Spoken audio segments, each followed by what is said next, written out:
2. Let's see if this thing works. I'm going to basically see if this thing is going to be working. Let's see. Where is it going? Yep, it is working. Coming on. Alright, we got some people. I'm streaming now.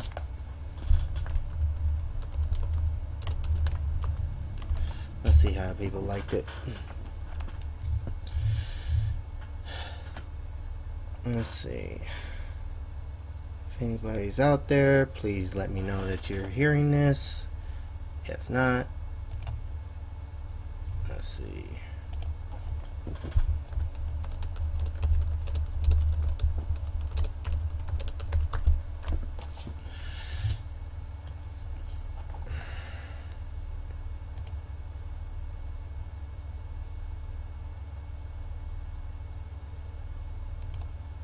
Let's see.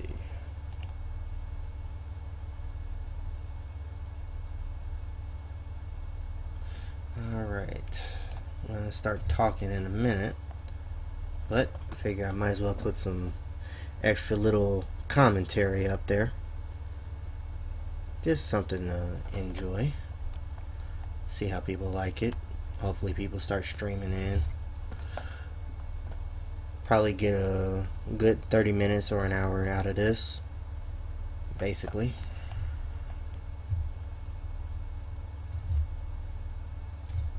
Let's see, where is the chat room? Let's see, one person watching.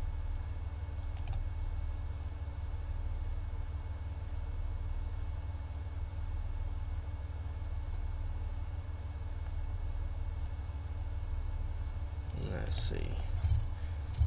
Make sure this thing is up and running. Y'all let me know if y'all can hear me. All that good stuff. Or if y'all can make a little chat thing. I see that there's 2 people in there now. So I'm just checking the vitality of it. See if everybody can hear me first of all.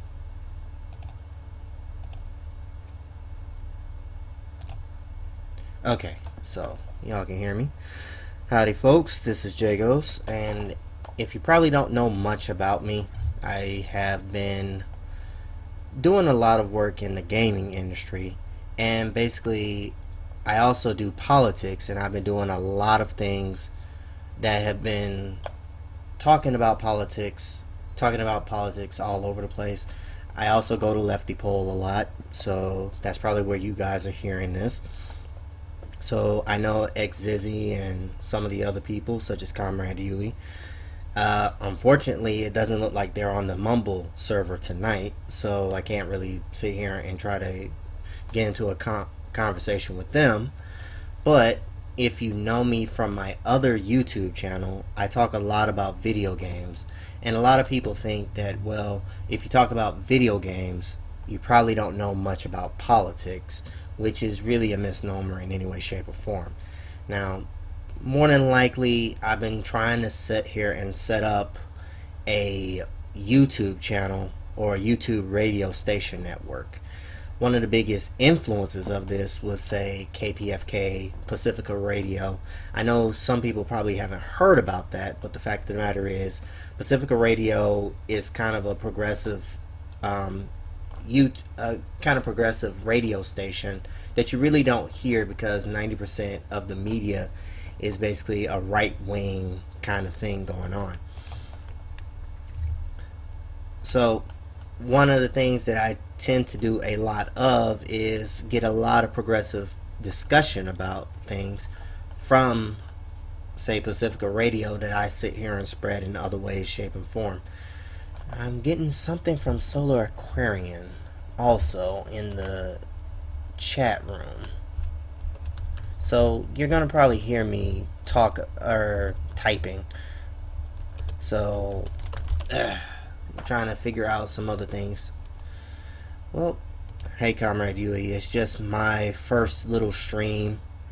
Kind of sitting here seeing how it's gonna go. It's really, I put this up and probably I'm gonna be doing one stream at least once a night, probably around 11 to 12 o'clock, to sit here and basically get some of my thoughts of what was going on in terms of video games, as well as politics, economics, whatever happens to be on my mind on that day.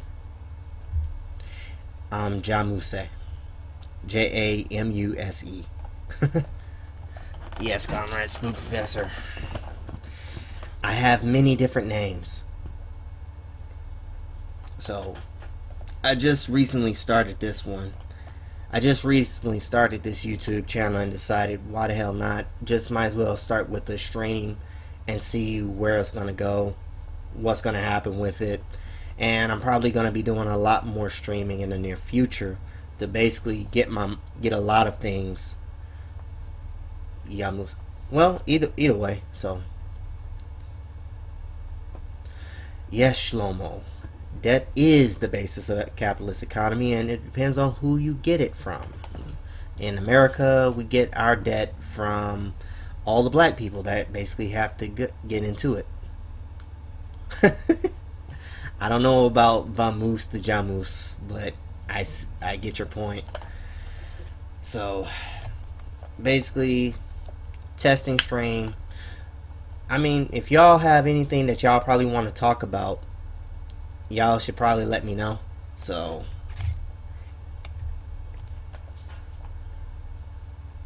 government and private are two sides of the same coin. No, there's actually three different coins. And there's a government sector, public sector. Well, just think of it like this. Put up three numbers. Number 1 is the public sector. Number 2 is the private sector. And number 3 is going to be your government sector. Now, I know a lot of libertarians are going to sit here and basically say that we don't need government for any way, shape, or form. So you can take that down. So you're left with two different sectors, the public and the private. Now, if the government goes down, there's nobody to redistribute the wealth. So if you only have two sectors and you can't redistribute the wealth, what do you think of Hegel and indie video games? Hegel, I haven't read.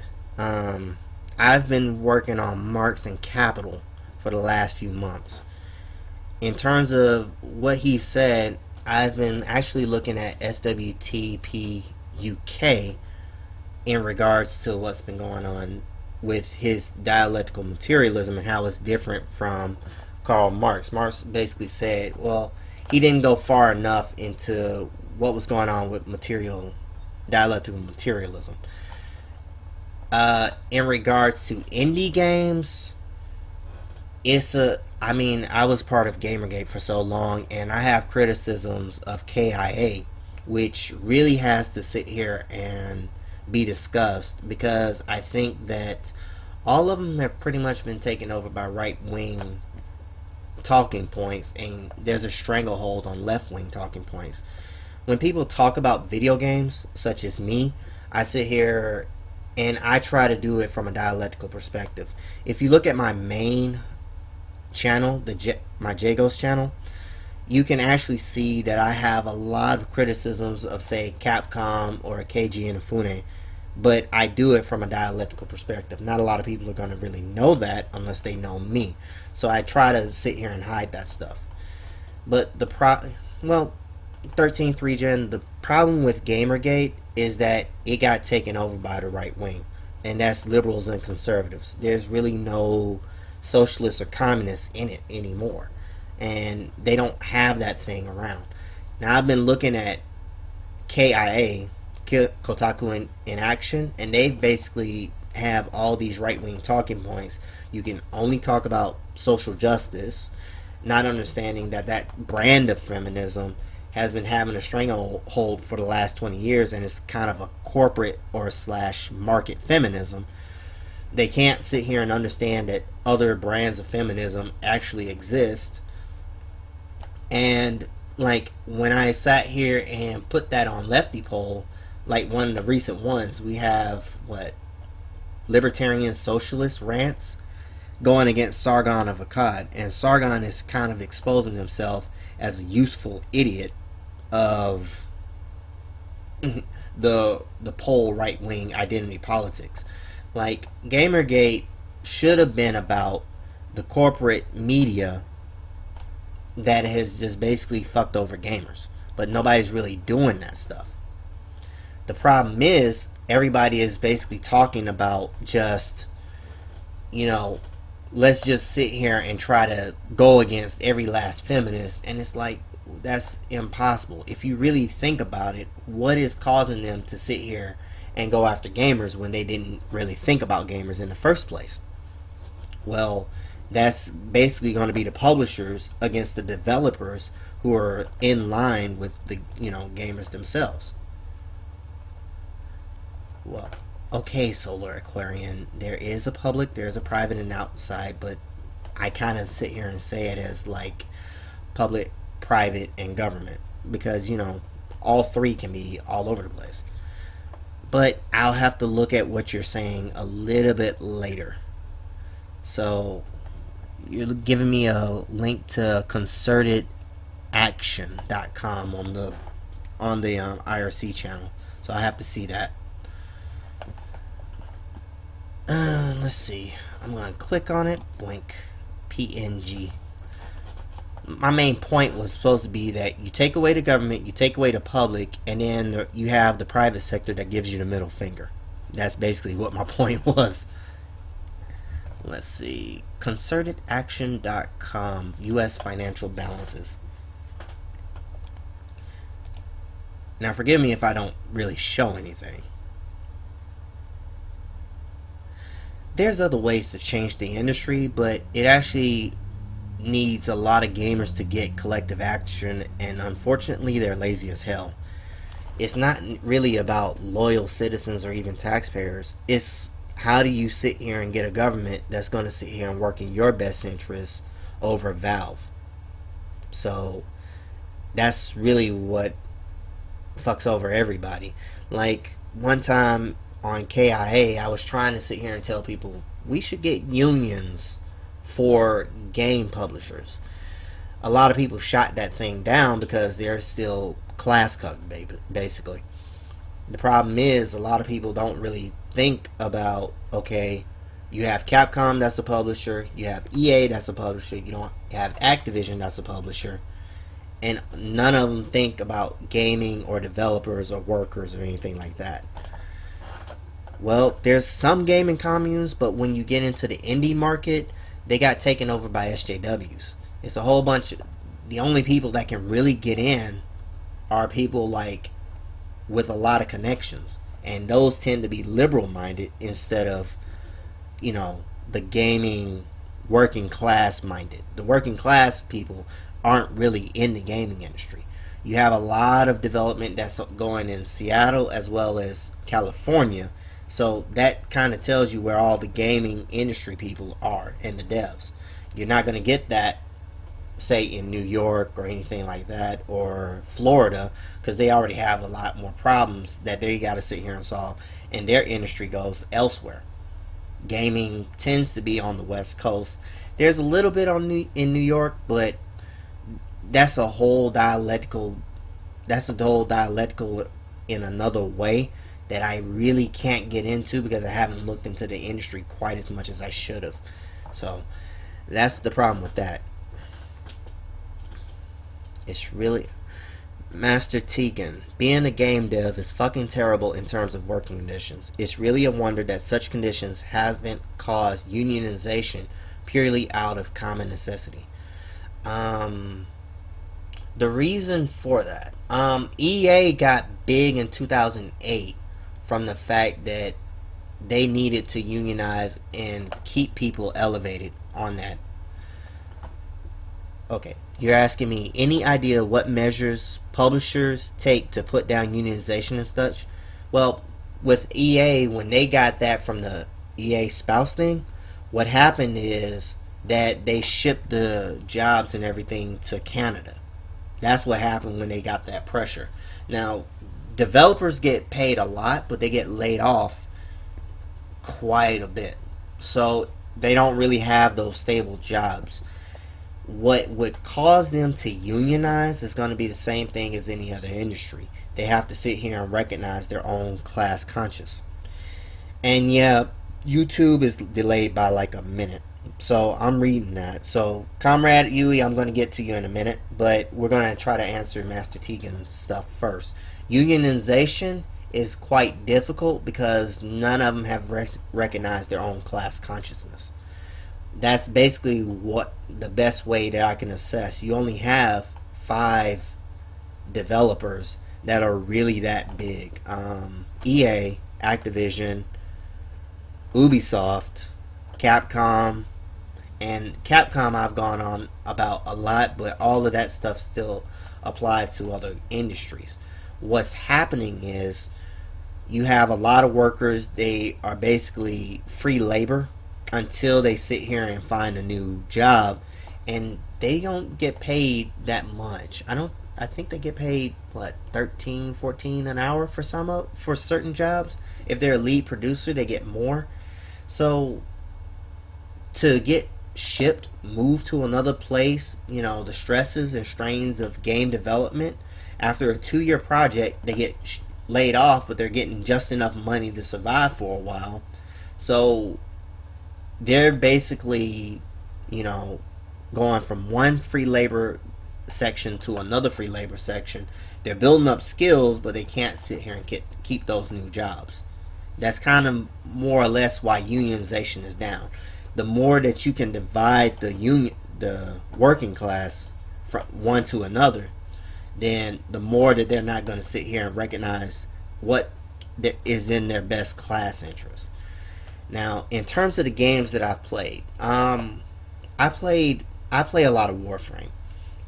I also play other games, but that one has kind of captured me because I can get into it, I can play it for a while, and then I can get out of it. Let me see what y'all are saying over here. Did you know Tretsky? Oh, he's asking Solar Aquarian. Libgen. Okay. Debt financing. I gotta read this other one. U.S. financial balances. U.S. sectorial. Government household. Business foreign. Okay, I'll get into that later. Library Genesis. David Graeber. The first 5,000 years. I've been planning to read that book for quite some time. I'll probably have to get into it later, but thank you, and I'll probably be downloading that tonight to sit here and start reading. Right now I've been in Gerald Horne, and I've been trying to read the Counter-Revolution of 1776. So let me see. I guess y'all stopped asking questions, but basically those are the main things that I've been playing. Like Warframe has just basically captured my life. If you look at my Jagos channel, and I'll probably be linking to that very soon. Let me go and look into that. Blink. Open a new tab, and I'll put that into the chat so you all can see it. Let's see, Jagos in the YouTube, and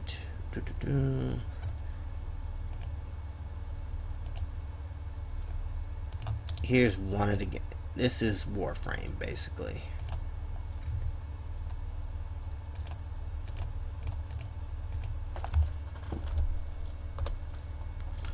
And that is Warframe, or my main game that I play. Don't worry, I don't make advertisements, so nothing corporate should sit here and scare you all. But I can play that game for hours on end and be perfectly happy with it. Yes, it is a mindless farming game. I'm so ashamed. It's not Minecraft, though. I mean, I could be a evil whore, but at least in that game, they actually have some semblance of a story. It's something decent to play. In my view. It's like, it was either that, or I sell my soul to Warcraft. And sorry, but I can get into this game. It gives me enough time to sit here and read other books. What more do you want from me?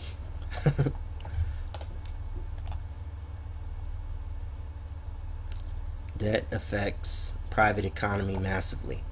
Yeah, but Solar Aquarian, if there's one thing that I can think of Debt is usually used by the rich to sit here and control the poor. And the best person that I knew of that told me that was Michael Parenti when he talked about the assassination of Julius Caesar. Something to really look into. Um, Definitely. I mean, some of the things that I sit here and look into, Michael Parenti, Gerald Horne, Dr. Joy DeGruy.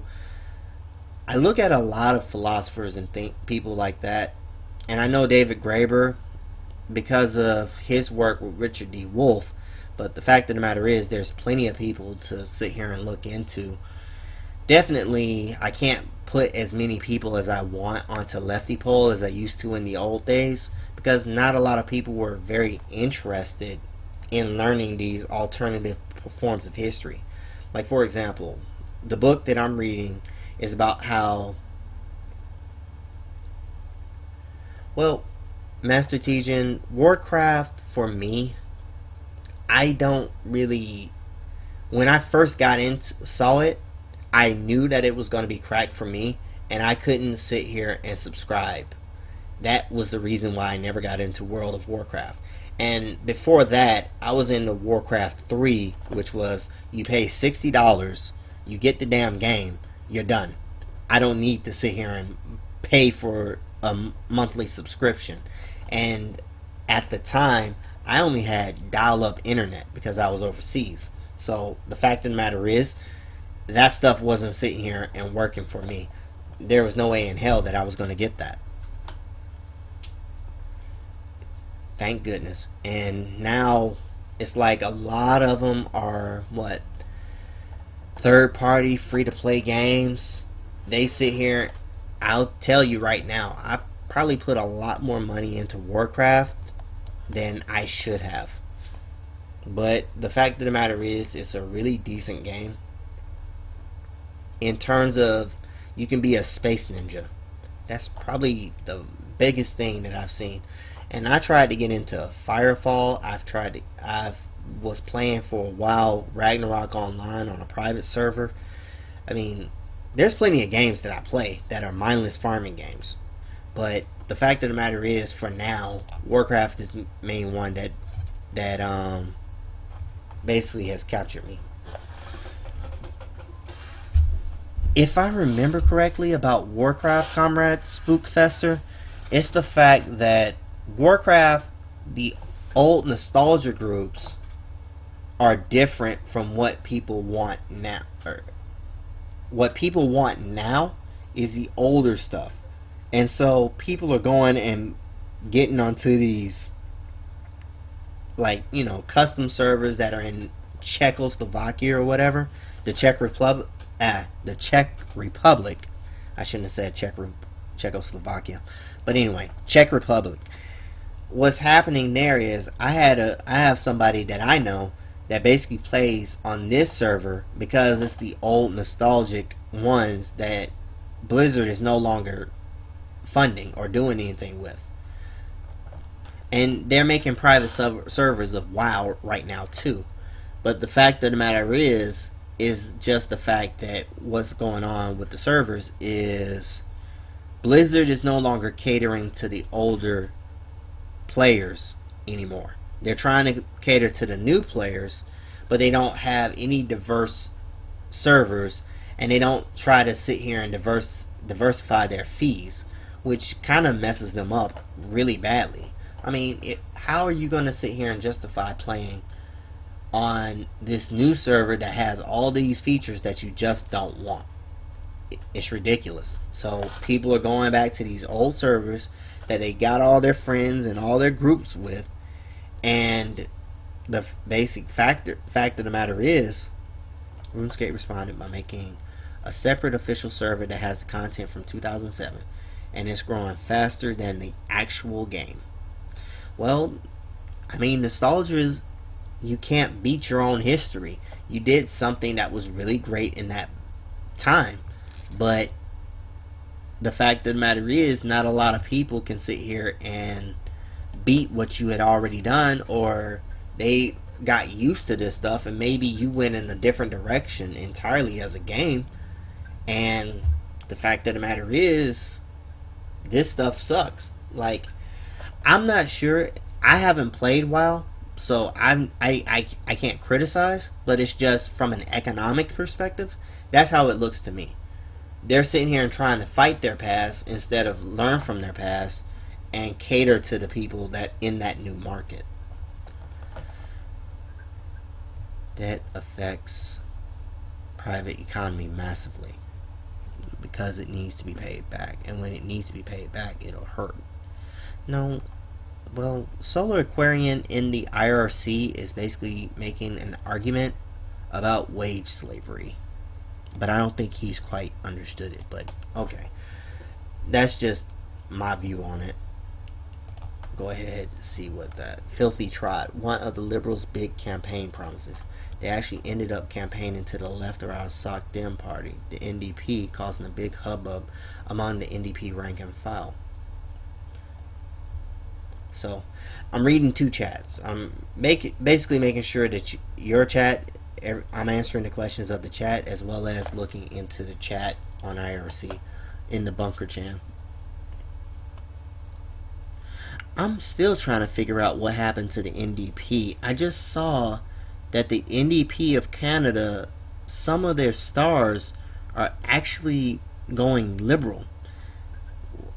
I don't know much about Canada. If somebody can sit here and explain that to me, let me know what's going on, because I don't know much. But how in the world did the NDP, which is a center-left party, and the Liberal, which I'm assuming is center-right, and then the Conservatives, what has been happening in Canada that basically blew up the NDP? Let me go ahead and I'll ask in the IRC just in case.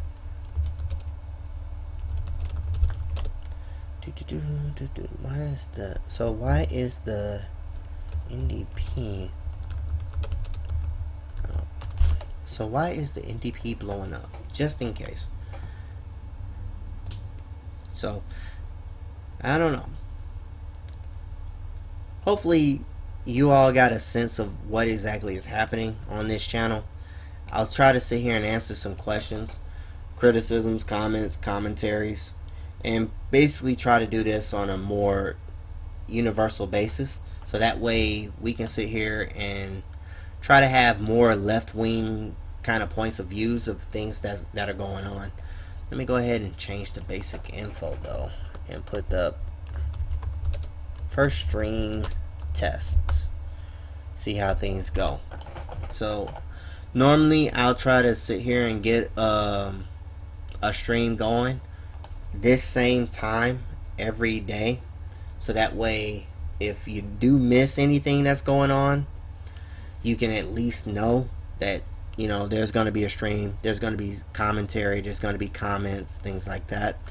And basically, hopefully, if y'all like video games, if y'all want to talk politics, if y'all want to talk economics, y'all want to talk anything, this is a place to try to get those kind of questions answered. On top of, you know, I didn't really advertise this on Lefty Poll. I'm just trying to check this out with the Bunker Chan crew first.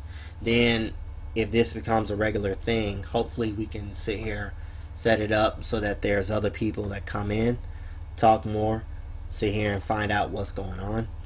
So I'm reading what Filthy Trot is saying.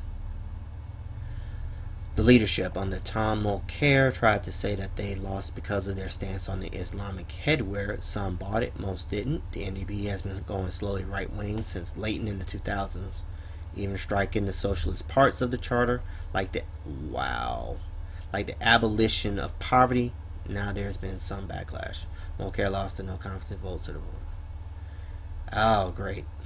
Okay. Well, just read a little bit about the NDP to figure out what's going on. I'm going to be ending the stream here. I thank you all for watching. Hopefully this is something that you all can look into more in the future. And I'll see you all next time.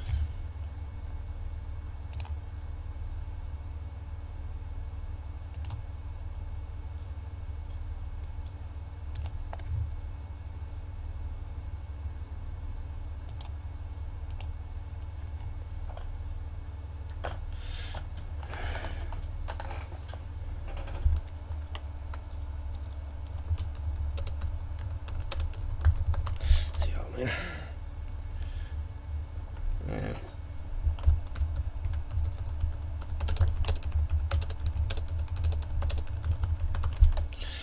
And this one can be longer.